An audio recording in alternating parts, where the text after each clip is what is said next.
In this module, we're now going to lay the foundation for a soft landing into segment routing, or just simply SR. In this module, we're going to be covering the basics, and there are quite a few terms and some terminology that we need to become familiar with so that we can then, in the next module, take a look at the CLI and actually configure segment routing and take a look at how exactly it functions in an environment. So, what is segment routing? Well, segment routing is a lot of things. So first, it's based on the source-based routing paradigm.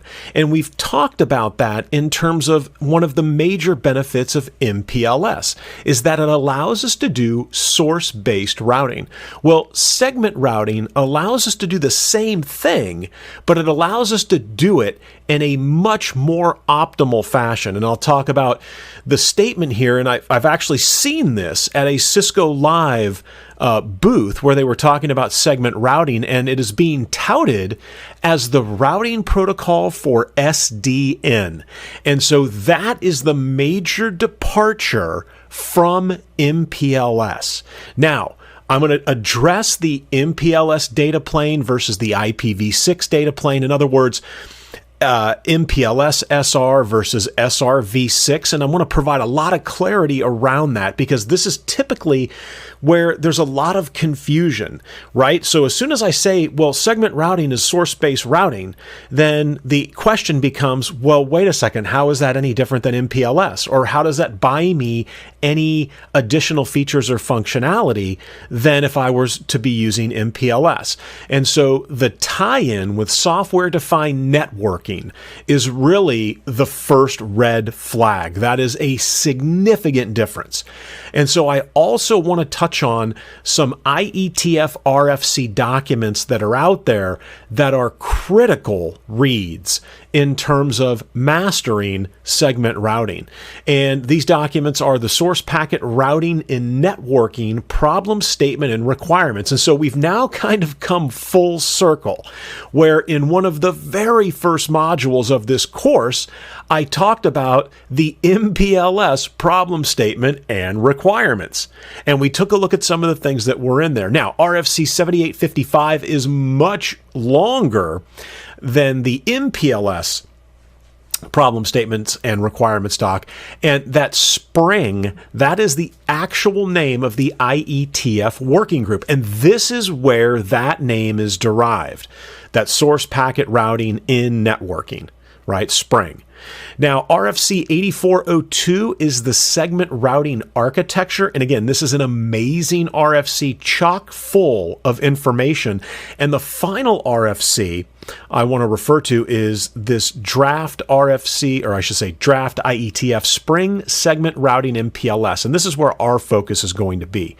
And it's going to be on segment routing with the MPLS data plane. And again, I'm going to go into a little more detail here as to why I'm saying the MPLS data plane as opposed to an IPv6 data plane and what those differences are. And so, nice segue here.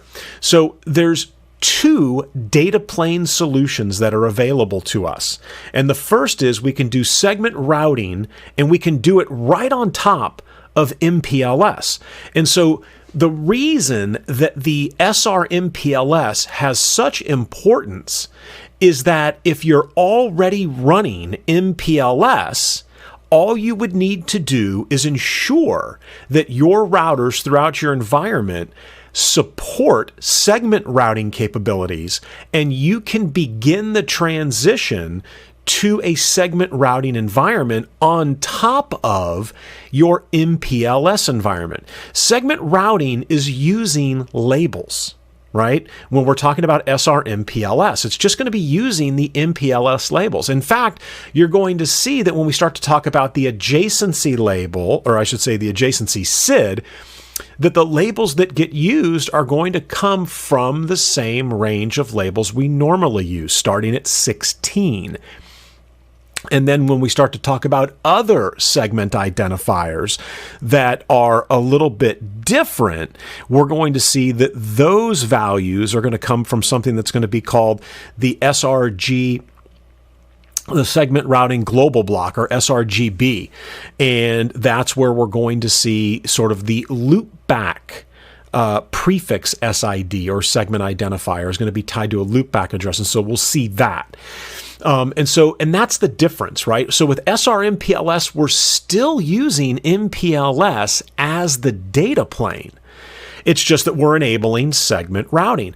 Now, with SRv6, it's a little bit different. Here, we're using IPv6 as the data plane. And think back to that comment that I made earlier in the course about the conversation I had with Rajiv Asadi regarding LDP version 6. And he had written up sort of a draft for LDP v6 so that we would have LDP and running on IPv6 in our core. Well, that never happened.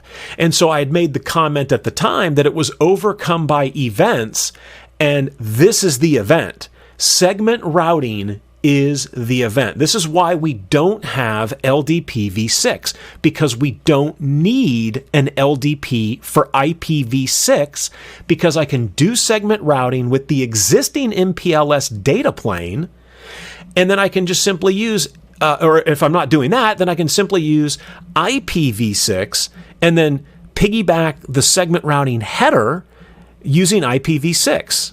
And so that's called SRv6.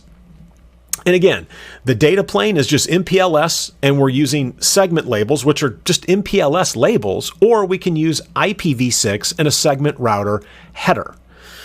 And so, and again, we just piggyback that segment router header along with the IPv6 information.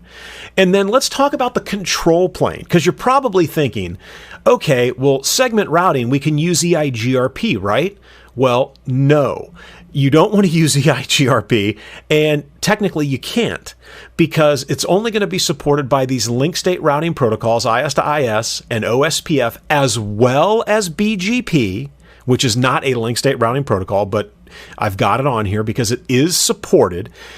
Or you can use a controller, right? So a controller could control the entire control plane as opposed to an IGP. So again, what we're going to see is OSPF. We're going to have OSPF in the control plane. We're going to have MPLS and segment labels in the data plane. And so hopefully that clarifies some confusion that typically exists around, well, how is segment routing different than MPLS? And wait a minute, now you're telling me that I'm going to be running segment routing on top of MPLS? And so that is why we can do these things.